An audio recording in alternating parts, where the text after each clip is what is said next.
ವಿಜಯಪುರ ಜಿಲ್ಲೆಯ ಬಸವನ ಬಾಗೇವಾಡಿ ಪಟ್ಟಣದ ಪ್ರವಾಸಿ ಮಂದಿರದಲ್ಲಿ ಅಖಂಡ ಕರ್ನಾಟಕ ರೈತ ಸಂಘ ರಾಜ್ಯ ಘಟಕ ಬೆಂಗಳೂರು ಕಾರ್ಯದರ್ಶಿಗಳಾದ ಶ್ರೀ ಅರವಿಂದ್ ಕುಲಕರ್ಣಿ ಅವರು ಪತ್ರಿಕಾಗೋಷ್ಠಿಯನ್ನು ಉದ್ದೇಶಿಸಿ ಮಾತನಾಡಿದರು.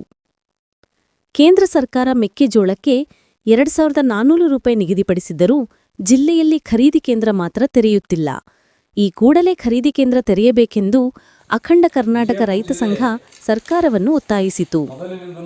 ತೊಗರಿಬೇಳೆ ಸಂಪೂರ್ಣವಾಗಿ ಕೈಕೊಟ್ಟಿದೆ. ಅಲ್ಪಸ್ವಲ್ಪ ಮೆಕ್ಕೆಜೋಳ ಬಂದಿದ್ದರೂ ಅದಕ್ಕೆ ಸರಿಯಾದ ಬೆಲೆ ಸಿಗದಂತಾಗಿದೆ. ಹೊರಗಡೆ ನಿಗದಿಪಡಿಸಿದ್ದರೆ 1600ರಿಂದ 1800 ರೂಪಾಯಿಗೆ ಮಾರಾಟ ಮಾಡುವ ಪರಿಸ್ಥಿತಿ ನಿರ್ಮಾಣವಾಗಿದೆ.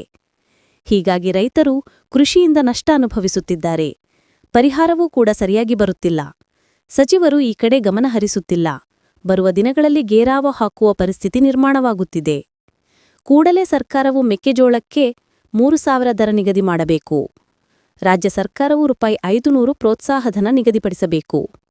ಇಲ್ಲವಾದಲ್ಲಿ ಜಿಲ್ಲಾಧಿಕಾರಿಗಳ ಕಚೇರಿ ಎದುರು ಧರಣಿಗೆ ಮುಂದಾಗುವುದು ಎಂದು ಎಚ್ಚರಿಕೆ ನೀಡಿದರು. ತಾಲೂಕು ಅಧ್ಯಕ್ಷ ಉಮೇಶ್ ವಾಲಿಕಾರ್ ಮಾತನಾಡಿದರು. ಹೊಣಕೇರೆಪ್ಪ, ತೆಲಗಿ ಗುರುಲಿಂಗಪ್ಪ ಪಡಸಲಗಿ, ಈರಣ್ಣ ದೇವರಗುಡಿ ಸೇರಿದಂತೆ ಅನೇಕರು ಪತ್ರಿಕಾಗೋಷ್ಠಿಯಲ್ಲಿ ಉಪಸ್ಥಿತರಿದ್ದರು. ನಿರಂತರವಾಗಿ ಇವತ್ತು ಶೋಷಣೆ ಮತ್ತು ಏನು ಬರಗಾಲದಿಂದ ತತ್ತರಿಸಿ ತಮ್ಮ ಬದುಕನ್ನೇ ಇವತ್ತು ಮೂರಾಬಟ್ಟಿ ಮಾಡುವಂಥ ಮೂರಾಬಟ್ಟಿ ಆಗಿದೆ ರೈತರು. ಇಂಥ ಒಂದು ಸಂದರ್ಭದಲ್ಲಿ ಇವತ್ತು ರಾಜ್ಯ ಸರ್ಕಾರ ಇರ್ಬೋದು, ಕೇಂದ್ರ ಸರ್ಕಾರ ಇರ್ಬೋದು, ರೈತರಿಗೆ ನೆರವಿಗೆ ಧಾವಿಸ್ಬೇಕು. ಇವತ್ತು ಸರ್ಕಾರ ಜಾರಿಗೆ ತಂದಂಥದ್ದು ಇವರು ಸರಿಯಾಗಿ ಅನುಷ್ಠಾನ ತರಲಿಕ್ಕೆ ಸರ್ಕಾರದ ಆಗ್ತಾ ಇಲ್ಲ. ಇವತ್ತು ಉದಾಹರಣೆ ಹೇಳ್ಬೇಕಂತಂದ್ರೆ ಮುಂಗಾರು ಹಂಗಾಮಿನಲ್ಲಿ ಬಿತ್ತನೆ ಮಾಡಿರ್ತಕ್ಕಂಥ ತೊಗರಿ ಬೆಳೆಯಂತರೂ ನಿರಂತರ 2 ತಿಂಗಳು ಮೇಲ್ಪಟ್ಟು ಮಳೆಯಾಗಿ ಎಲ್ಲ ಬೆಳೆಗಳು ನೀರಲ್ಲಿ ನಿಂತು ಕೊಳತೋಯ್ತು. ಆ ತೊಗರಿ ನೋಡ್ಲಿಕ್ಕೂ ಕೂಡ ರೈತರಿಗೆ ಮನಸ್ಸಿಲ್ಲ, ಹೊಲಕ್ಕೆ ಹೋಗಲಿಲ್ಲ. ಅದರಂತೆ ಈರುಳ್ಳಿ ಅಂತೂ ಅದ್ರ ಕಟ್ಟಿ ಹೇಳೋ ಅಂಥದ್ದು.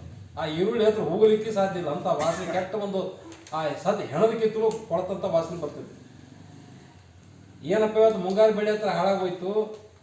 ಇನ್ನು 2ನೇ ಬೆಳೆ ಹಿಂಗಾರದಲ್ಲಿ ಆದರೂ ಕೂಡ ಸ್ವಲ್ಪ ಜೋಳ, ಗೋಧಿ, ಕಡಲೆ ಇನ್ನಿತರ ಬೆಳೆಗಳು ಬೆಳ್ಕೊಂಡು ನಾವು 1 ವರ್ಷದವರೆಗೆ ಗಂಜಿ ಆದರೂ ಅನುಕೂಲ ಆಗ್ತದೆ ತಿಳ್ಕೊಂಡು ಹೇಳಿ ಆಲೋಚನೆ ಇದ್ದ ರೈತರಿಗೆ ಇವತ್ತು ಸರ್ಕಾರ ವಂಚನೆ ಮಾಡ್ತಾ ಇದೆ. ಹಾಳದಂಥ ತೊಗರಿ ಬೆಳೆಗೂ ಕೂಡ ಇನ್ನೂ ಸರಿಯಾಗಿ ಪರಿಹಾರ ಕೊಟ್ಟಿಲ್ಲ. ಮೊನ್ನಿನ ದಿವಸ ವಿಜಯಪುರದಲ್ಲಿ ಪ್ರತಿಭಟನೆ ಮಾಡಿದಾಗ ಅವತ್ತಿನ ದಿವಸ ಸಾಯಂಕಾಲ ಏನೋ ಒಂದೊಂದು ತಾಲೂಕಿಗೆ ಅಲ್ಪ ಸ್ವಲ್ಪ ಪರಿಹಾರ ಹಾಕಲಾಗತ್ತಾರೆ. ಮೊದಲು ಸರ್ಕಾರ ಏನು ಹೇಳ್ತು, ಪ್ರತಿ ಹೆಕ್ಟ್ರಿಗೆ 8,000 ರೂಪಾಯಿ, 8,500 ರೂಪಾಯಿ ಹೇಳಿದ್ರು ತೊಗರಿಗೆ. ನಿನ್ನೆ ಕೆಲವೊಂದು ರೈತರ ಅಭಿಪ್ರಾಯ ತೊಗೊಂಡಾಗ ಇಲ್ಲ ನಮಗೆ ಎಕರೆಕ್ಕೆ 2,000 ರೂಪಾಯಿ ನಮ್ಮ ತಾಳಿಕೋಟೆ ಭಾಗದಲ್ಲಿ ಜಮಾ ಆಗ್ತದೆ ಅಂತೇಳಿ. ಮತ್ತು ಸರ್ಕಾರ ಈ ರೀತಿ ಇಬ್ಬಗೆ ರೀತಿ ಯಾಕೆ ಮಾಡತ್ತಾರೆ? ಸರ್ಕಾರಿ ನಿರ್ಣಯ ತೊಗೊಂಡಿದ್ದು ಪ್ರತಿ ಹೆಕ್ಟ್ರಿಗೆ 2,500 ರೂಪಾಯಿ ನಾವು ಹಾಕ್ತೇವೆ ಅಂತೇಳಿ, ಇದು 2,500 ರೂಪಾಯಿ. ಆದ್ರೆ ಪ್ರತಿ ಎಕರೆಗೆ 2,000 ರೂಪಾಯಿ ಹಾಕ್ಲಾಗತ್ತಾರೆ. ಮತ್ತು ಇದು ಯಾಕೆ ರೈತರಿಗೆ ಮೋಸ ಮಾಡಕತ್ತೀರಿ? ಸರ್ಕಾರ ಹೇಳಿದಂಥ ಒಂದು ಇದಕ್ಕರೆ ಸರ್ಕಾರ ಬದ್ಧ ಆಗ್ಬೇಕಲ್ಲ. ಅಥವಾ ನೀವು ಮೊದಲನೇ ಕಂತಿಗೆ ಕೊಡ್ಲಾಗತ್ತೀವಿ, 2ನೇ ಕಂತು ಮತ್ತೆ ಬೇರೆ ಬರ್ತೀವಂತಾರೆ ಹೇಳಿ. ಅದಕ್ಕೆ ಈ ರೈತರು ಮತ್ತೆ ಇವತ್ತು ನಿರಾಶೆ ಆಗಿದ್ದಾರೆ ತೊಗರಿ ಒಂದು ಪರಿಹಾರದ ವಿಷಯದಲ್ಲಿ ಕೂಡ. ಅದು ಸರ್ಕಾರ ಯಾವ ರೀತಿ ನೀವು ಘೋಷಣೆ ಮಾಡಿದ್ರಿ ಆ ರೀತಿ ಪ್ರತಿ ಹೆಕ್ಟರ್ಗೆ 8,500 ರೂಪಾಯಿ ಕೊಡುವಂಥದ್ದು ಆಗಬೇಕು ಶೀಘ್ರದಲ್ಲಿ. ಇವತ್ತು ಕಂತುಗಳ ನೆಪ ಬೇಡ. ಈ ಮಾನ್ಯ ಜಿಲ್ಲಾಧಿಕಾರಿಗಳು ಕೇಳಿದಾಗ 333 ಕೋಟಿ ರೂಪಾಯಿ ನಮ್ಮ ವಿಜಯಪುರ ಜಿಲ್ಲೆಗೆ ಇಡೀ ರಾಜ್ಯದಲ್ಲಿ ಹೆಚ್ಚಿನ ಒಂದು ಪರಿಹಾರ ಹಣ ಬಂದ ಅಂತ ಹೇಳಿದರು. ಬಂದು ಎಷ್ಟೋ ದಿನ ಆಗಿತ್ತು, ಇಲ್ಲಿವರೆಗೂ ಕೂಡ ಒಂದು ಬಿಡಿಗಾಸು ಕೂಡ ಬಿಡುಗಡೆ ಮಾಡಿರಲಿಲ್ಲ.